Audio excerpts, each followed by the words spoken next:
नमस्कार, मी पंजाब डक. आज आहे 15 जून 2026. प्रसारमाध्यमातून असं खूप ऐकायला भेटतंय की यावेळी एल निनोमुळे दुष्काळ पडणार आहे. तर सर्वप्रथम शेतकऱ्याला सांगू इच्छितो, आपण त्या एल निनोविषयी तर सहमतच नाहीत.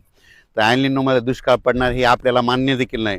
तर शेतकऱ्याला सांगू इच्छितो, एल निनो असो या नसो, आपल्या भारताला दोन समुद्र आहेत. एक अरबी समुद्र आणि बंगालच्या खाडीचा समुद्र. अरबी समुद्रातून जरी नाही पाऊस आला, बंगालच्या खाडीमधून पाऊस येणार आणि शेतकऱ्याची पेरणी होणार. म्हणून मी म्हणतो एल निनो असो या नसो, आपल्या दरवर्षी महाराष्ट्रात पाऊस येणार हे निश्चित आहे. आणि काय झालं, प्रसारमाध्यमातून खूप ऐकायला भेटतं की दुष्काळ पडणार आहे, पाऊसच पडणार नाही. पण शेतकऱ्याला एक सांगू इच्छितो, शेतकऱ्यांना घाबरू नका. म्हणजे काय होणार आहे, या जूनच्या शेवटच्या आठवड्यात काय होणार आहे, पाऊस येणार आहे आणि शेतकऱ्याच्या पेरण्या सुरू होणार आहेत, म्हणून हे अंदाज लक्षात द्यायचा. आणि याच्यातून जर काही शेतकरी राहिले तर 10 जुलै ते 15 जुलैमध्ये पुन्हा एकदा पाऊस येईल, त्याच्यात पेरण्या होणार आहेत. पण दुष्काळ वगैरे काही पडणार नाही, म्हणून हा प्रथम शेतकऱ्यांना अंदाज लक्षायचा. काय झालं, महाराष्ट्रात मान्सून दाखल झाला, पण दाखल झाल्याच्या नंतर परत ते स्थिरावला. पण ही परिस्थिती, वारं सुटण्याची परिस्थिती दरवर्षी कधी असते, पाऊस पडल्याच्या नंतर पुढच्या महिन्यात असते. पण यावर्षी काय झालं, सुरुवातीला आल्यामुळं हे शेतकऱ्याला असं वाटतं की यावर्षी पाऊस पडणार नाही.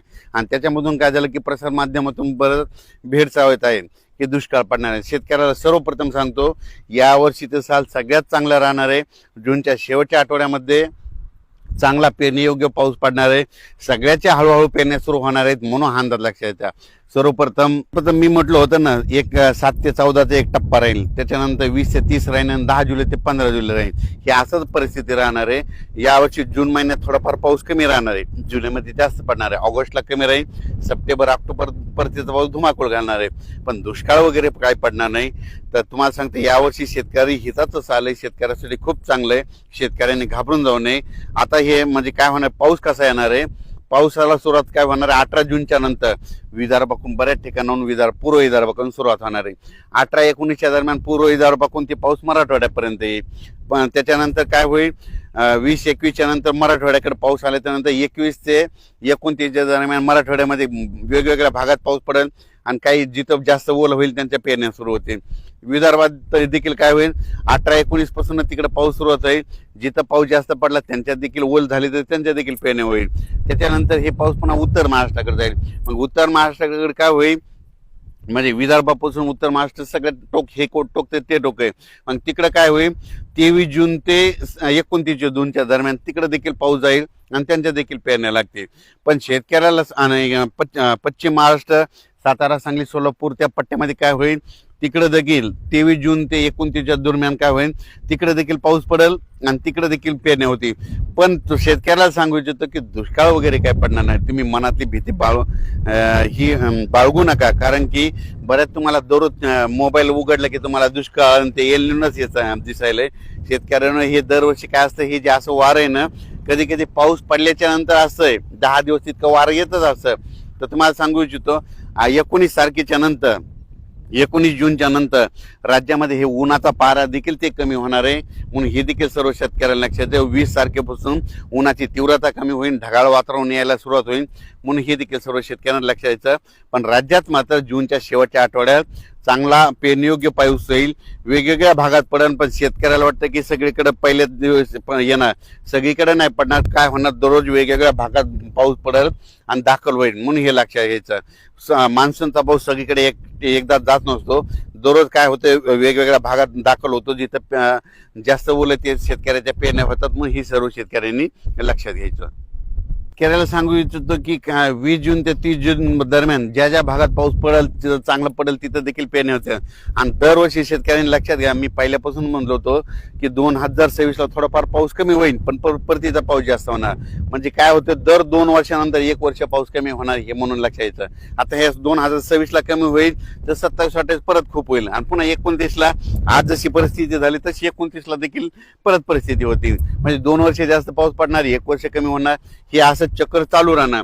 पण काय झालं की प्रसार माध्यमातून शेतकऱ्याला त्या एल निनोविषयी खूप भीती घातली. तर मला सांगतो शेतकऱ्यांनो, हे पुन्हा नंतर हे सगळे बातम्या बदलणार आहेत. बघा तुम्ही, पाऊस सुरू झाल्याच्या नंतर सगळे बातम्या बदलते. म्हणून माणसानं, माझं म्हणणं आहे, एक तर ठामच राहिलं पाहिजे. एक तर येणार का नाही येणार. मग ते म्हणतात की एल निनो, मला म्हणतात की एक तर म्हणते अतिवृष्टी होणार नसता.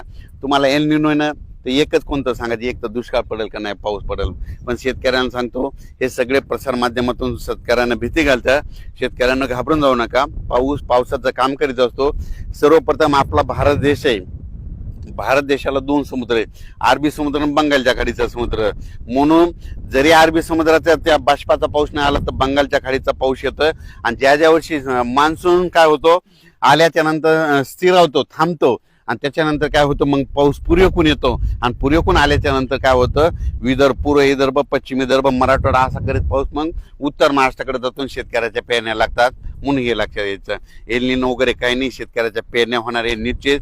काळ्या दगडावली रेग आहे म्हणून काही शेतकऱ्यांनी घाबरून जायचं कारण नाही. शेतकऱ्याला परत एकदा सांगतो, जमिनीची शेताची पेरणी करत असताना चांगली अशी ईदभर ओल गेल्याच्या नंतर पेरणीचा निर्णय घेऊ नका. कारण ईदभर ओल गेल्याच्या नंतर कधी पेरू शकता हे पाहू शकता. सगळं रेडी करून ठेवलंय, बियाणं आणून ठेवलंय, खत आणून ठेवलेत. फक्त पाऊस पडल्याच्या नंतर इथं शेतात यायचं, ईदभर ओल गेली मग आम्ही देखील पेरणीचा निर्णय घेणार आहेत. त्या ईदभर ओलीचे एक तुम्हाला वैशिष्ट्य सांगतो. ईदभर ओल गेली, पेरल्याच्या नंतर काय होतं, जमिनीमध्ये मुळी जाते. तर काय होतं, जरी 15 दिवस जरी पाऊस नाही आला तर ते पीक काय होतं, त्या ईदभर ओलीवर टिकून राहतं. पण शेतकऱ्याने 4 बोट 6 बोट ओलीवर जर पेरणी केली, त्याची मुळी लगेच खाली खंटीला जाते, कोरड्यात जाते, मग ते पीक सुकतंय. म्हणून शेतकऱ्याला सांगतो, चांगली जमिनीमध्ये ओत गेल्याशिवाय शेतकऱ्याने पेरणी करू नये. परत एक सांगतो, दुष्काळाचे संकट कसे असतात. आपला हे महाराष्ट्र आहे, महाराष्ट्रामध्ये कुठं कोणत्या ठिकाणी पावसाचा एक थेंब देखील पडत नाही. त्यावेळेस अशी चवळ असते. पण तुम्हाला सांगतो, ह्या 2-3 दिवसापासून काल देखील इकडे विदर्भामध्ये बुलढाणा इकडे घाटाच्या खाली बऱ्याच ठिकाणी पाऊस पडला. त्या घाटाचे जामोद नदीला देखील काल पूर आला. म्हणजे पाऊस येणार आहे म्हणून शेतकऱ्याने घाबरू नये. आणि शेतकऱ्याला सांगू इच्छितो, दुष्काळ वगैरे काही पडणार नाही, पेरण्या होणार आहे.